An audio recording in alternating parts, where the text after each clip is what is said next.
Hello students, জ্ঞানজ্যোতি coaching সেন্টারের পক্ষ থেকে তোমাদের আরেকবার স্বাগত জানাই। আমি রাজীব স্যার এবং আজকে আমরা আলোচনা করব পলিটিক্যাল সায়েন্সের নর্থ বেঙ্গল ইউনিভার্সিটির আন্ডারে তোমরা যারা ফার্স্ট সেমিস্টারের জন্য পড়াশোনা করছো। তো তো তোমাদের আলোচনার বিষয় আজকে রয়েছে analysis the Marxist theory of nature of the state. তার আগে তোমরা যারা আমাদের চ্যানেলে প্রথম এসেছো বা এখনো আমাদের চ্যানেলটিকে সাবস্ক্রাইব করোনি তারা অবশ্যই চ্যানেলটিকে সাবস্ক্রাইব করো এবং পাশে থাকা বেল আইকনটিকে ক্লিক করে দিও যাতে আমাদের পরবর্তী ভিডিও নোটিফিকেশন তোমরা খুব সহজে পেয়ে যেতে পারো। এছাড়া তোমরা যারা আমাদের সাথে অনলাইনে যুক্ত হতে চাও এবং আমাদের থেকে যদি কোর্স পারচেস করতে চাও তো স্ক্রিনে দেওয়া যে দুটো নাম্বার রয়েছে এই নাম্বারে আমাদের সাথে সরাসরি যোগাযোগ করে নিতে পারো। অনলাইন কোর্সে তোমাদের জন্য যে সুযোগ সুবিধাগুলো আমরা রেখেছি, তোমরা এখানে পেয়ে যাবে live classes, recorded classes, high quality notes এবং 100% কমন সাজেশন। মেজর স্টুডেন্টদের জন্য পুরো সেমিস্টারের কোর্স ফি রাখা হয়েছে শুধুমাত্র 1199 এবং মাইনর স্টুডেন্টদের জন্য শুধুমাত্র 699।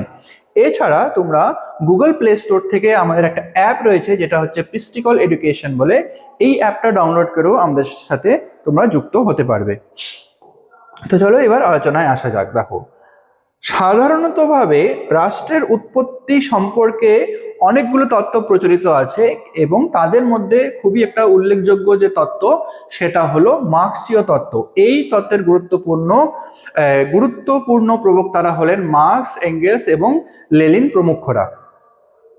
আচ্ছা দেখো, রাষ্ট্রের উৎপত্তি সম্পর্কে মার্ক্সবাদীদের বক্তব্য হলো যে সমাজ জীবনের শুরু থেকেই রাষ্ট্রের উৎপত্তি হয়নি। ঠিক আছে, যখন থেকে সমাজ জীবনের শুরু হয় তখন থেকেই কিন্তু রাষ্ট্রের উৎপত্তি হয়নি বা আকস্মিকভাবেও রাষ্ট্রের সৃষ্টি হয়নি, মানে হঠাৎ করে কিন্তু সৃষ্টি হয়নি। সমাজের অর্থনৈতিক বিবর্তনের এক বিশেষ পর্যায়ে সমাজ যখন বিত্তবান এবং বিত্তহীন এই দুই পরস্পর বিরোধী শ্রেণীতে বিভক্ত হয়ে পড়লো, তখন থেকেই শুরু হলো যে দুই শ্রেণীর মধ্যে দ্বন্দ্ব, এক শ্রেণীর দ্বারা অপর শ্রেণীকে শোষণ এবং সেই শ্রেণীকে নিয়ন্ত্রণে রাখার জন্য, শোষণকে অব্যাহত রাখার জন্য রাষ্ট্রের উৎপত্তি বা উদ্ভব ঘটে।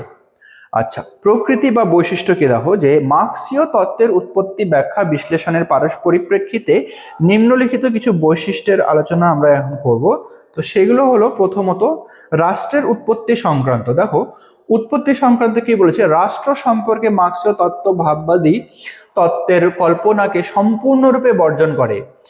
মার্ক্সবাদী ধারা অনুযায়ী রাষ্ট্র সমাজ বহির্ভূত কোনো আরোপিত সংগঠন নয়। ঠিক আছে, সমাজ বহির্ভূত বা সমাজের বাইরে থেকে আসা কিন্তু কোনো সংগঠন নয় রাষ্ট্র।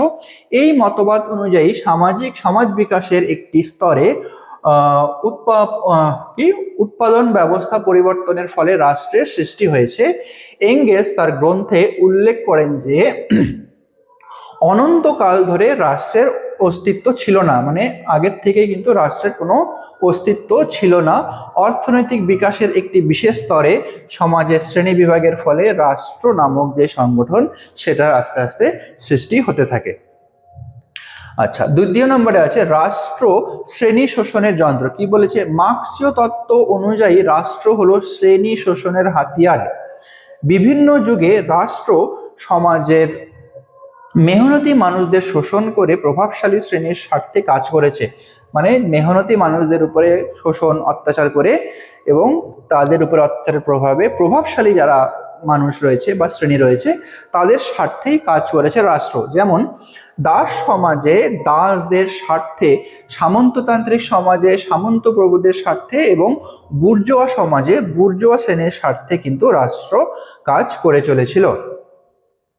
আচ্ছা, 3 নম্বরে রয়েছে রাষ্ট্রের অবলুপ্তি। কি? দেখো, মার্ক্সীয় রাষ্ট্রতত্ত্ব অনুযায়ী রাষ্ট্রের অবলুপ্তি হলো অনিবার্য, মানে যে কোনো জিনিসের যে সৃষ্টি রয়েছে তার কিন্তু বিলুপ্ত অনিবার্য। তো এখানেও বলেছে রাষ্ট্রের সৃষ্টি যেহেতু রয়েছে তার বিলুপ্ত অনিবার্য। মার্ক্সবাদীদের মতে সমাজতান্ত্রিক রাষ্ট্রের প্রধান লক্ষ্য হলো সমস্ত রকম শ্রেণী শোষণের অবসান এবং শোষণহীন সমাজ ব্যবস্থার প্রবর্তন করা। ঠিক আছে, মার্ক্সবাদীদের মধ্যে তারা কি বলেছেন যে রাষ্ট্রের প্রধান লক্ষ্য হলো সমস্ত ধরনের শোষণ বা নিম্নমানের বা কম মানুষদের উপরে যে অত্যাচার করা হয়, শোষণ করা হয়, তার আস্তে আস্তে কিন্তু সেটা ঠিক অবসান ঘটানো এবং শোষণহীন একটা সমাজ ব্যবস্থা গড়ে তোলা হলো, এটাই তাদের লক্ষ্য। এই সমাজতান্ত্রিক রাষ্ট্রের ক্রমবিকাশের ফলে সর্বপ্রকার শোষণের অবসান ঘটবে এবং সাম্যবাদী সমাজ প্রতিষ্ঠিত হবে। সাম্যবাদী সমাজে শোষণ না থাকায় শ্রেণী শোষণের হাতিয়ার হিসেবে রাষ্ট্র অবলুপ্তি ঘটবে ধীরে ধীরে। আচ্ছা, এরপরে যেটা রয়েছে শ্রেণীহীন সমাজ, যে মার্ক্সীয় রাষ্ট্র দর্শনের অন্যতম গুরুত্বপূর্ণ বৈশিষ্ট্য হলো শ্রেণীহীন সমাজ প্রতিষ্ঠা। ঠিক আছে, এই শ্রেণীহীন সমাজ প্রতিষ্ঠার জন্য বিপ্লব অনিবার্য। মার্ক্সীয় তত্ত্ব অনুযায়ী মূলত সমাজতান্ত্রিক বিপ্লবের মধ্য দিয়েই এই শ্রেণীহীন সমাজ প্রতিষ্ঠিত হবে। তারপরে রয়েছে কি অর্থনৈতিক প্রাধান্য, যে মার্ক্সীয় রাষ্ট্রতত্ত্বে অর্থনৈতিক অবিংশতাবাদী প্রাধান্য প্রতিষ্ঠিত হয়েছে।